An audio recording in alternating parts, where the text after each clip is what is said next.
Our first guest is Tony Hall, who was charged by the former Mayor Willie Brown to head negotiations with the San Francisco 49ers to build a new stadium. He was also director of the Treasure Island Authority. Tony, thank you for coming on the program. The 49ers are in the news. The stadium is in the news. The Olympics are in the noose. You were at the beginning of the negotiations with the 49ers, charged by Willie Brown to try to make it happen, correct? Correct. And the Treasure Island story actually is a nice segue, which we'll get into later on, because there seems to be a kind of a pattern. So let's go to when you first sat down with the 49ers. Did you felt they were negotiating in honesty and good faith to stay in San Francisco and build or rebuild the stadium? Oh, without a doubt, Art. Thank you for having me on the show. This was 2003, 2004. Willie Brown selected me to work on the stadium rebuild project. They operated, the 49ers participated in absolute good faith.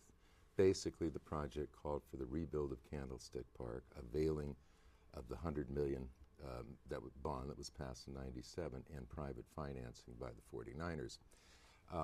It did not depend upon any outside housing or any master project like we have today. Did it?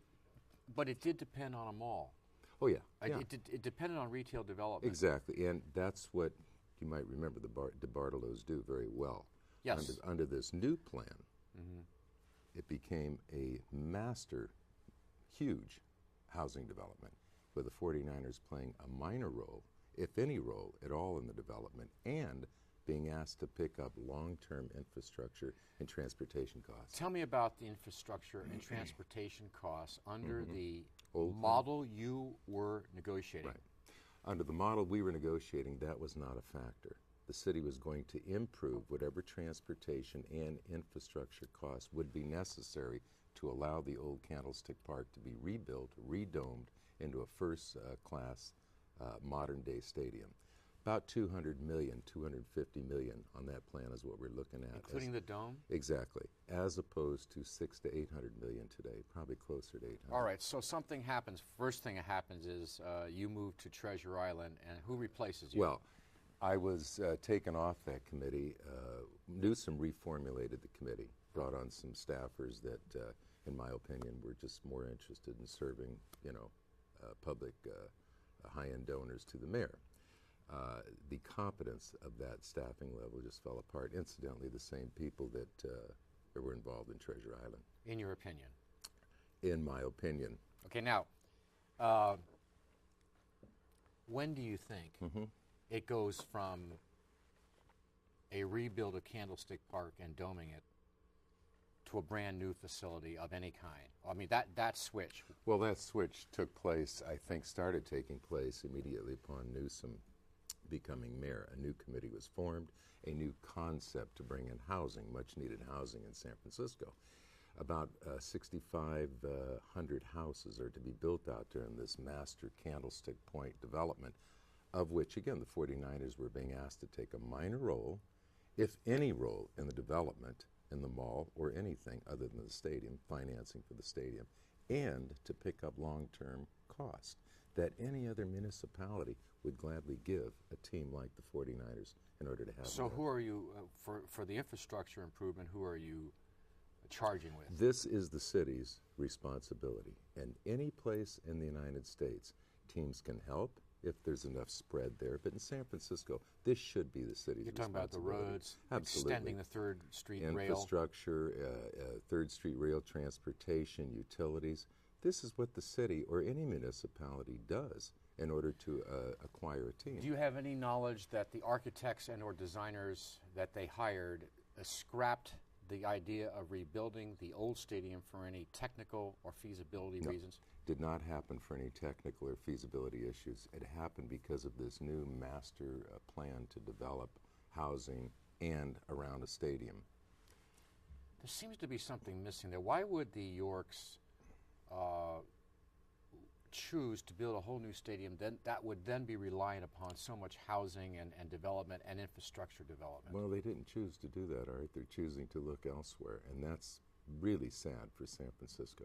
Why? I guess I'm asking, why can't the deal still be made to go back to rebuilding Candlestick Park with a dome, like you originally headed the negotiations for, dropping the housing for now, and going back to the mall, going back right back to where you were? What's wrong with going back? That's what should be done and probably will be done if this can be saved. Now, this takes leadership. It takes, first of all, a desire to satisfy the public benefit. Everybody wants the 49ers to stay here. Nobody wants to see the 49ers or any other business get ripped off. That's what I'm sensing out there. That plan is very feasible and very doable, but it takes leadership. It takes wanting to have them here. There may be other reasons why that I don't know that this administration doesn't want the 49ers here. No speculation. Shall I speculate? Speculate all you want. I think that land in Candlestick Point is worth probably up to 10 times as much for housing developers as it is a public stadium for the benefit of the people of San Francisco. Of course, there's a massive development going on at Hunters Point, the actual base. There's also the rest of Hunters Point neighborhoods. Right. And you're saying that it's a nice fit to include another huge development across the lagoon from Hunters Point for essentially a brand new neighborhood of probably 12,000 new units. I would say that that's probably the theory there, yes. So you think there are forces at work that would like to just see that stadium demolished and replaced with housing? Yes. I think there's a lot of people that have a lot of money to be gained there by doing that. I think that's one of the possibilities. Why the 49ers pulled out, they were just placed in a bad position. They were not placed in a good position to negotiate. The people representing the mayor and the mayor's office just leaned on them too much. Let me ask you this question. When you make a statement like that, if I may, sure. You moved away from that. You actually went to Treasure Island next. Right. How do you know that? Well, I know what happened out in Treasure Island too, and this is why the Navy has not kicked over Treasure Island to the city, has not turned it over. They're looking at plans after plan after plan being forwarded that just doesn't make sense for the Navy, the people of San Francisco, or for the developers. And by the way, Art, you know, this whole concept of developers being brought into a deal, there is a charter that mandates open bidding process. That seems to have disappeared off the face of the earth here in all these recent negotiations. The charge, though, that I think you're making is in drawing similarities between what's going on at Treasure Island and what's going on now with the stadium and the Los Olympics, is that the common denominator is what? Common denominator is people doing negotiating on behalf of the city that have not the public benefit, but the special interest of some of the mayor's highest donors. Now, how do you, when you same players are involved.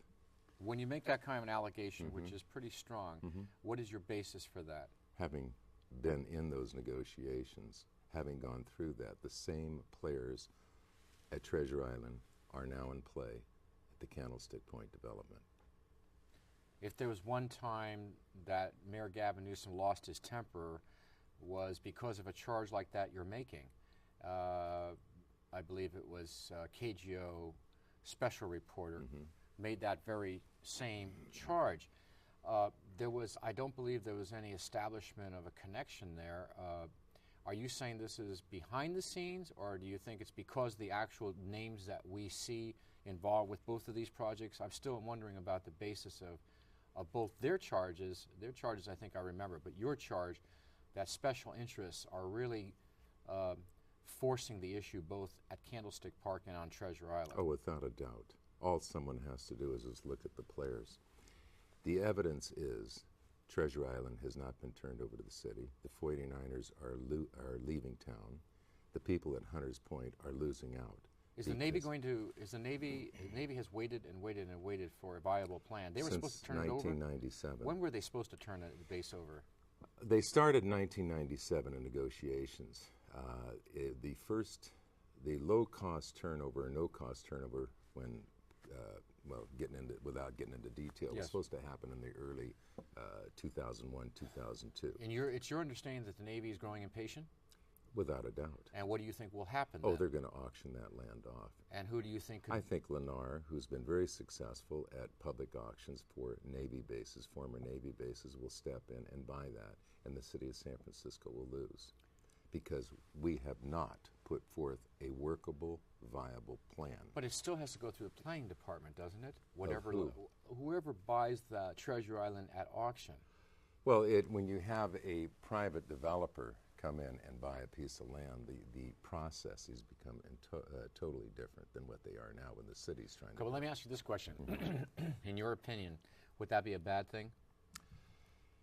No, not particularly. It's For bad Treasure for the Island. city, yes. For the city, yes, because we lose control, we lose the profit. That's an estimated $5 billion project if done properly. We lose the profit out of that. The city and county loses the money that we put into it, which is probably in excess of $15 million today. But there would be an increased tax base.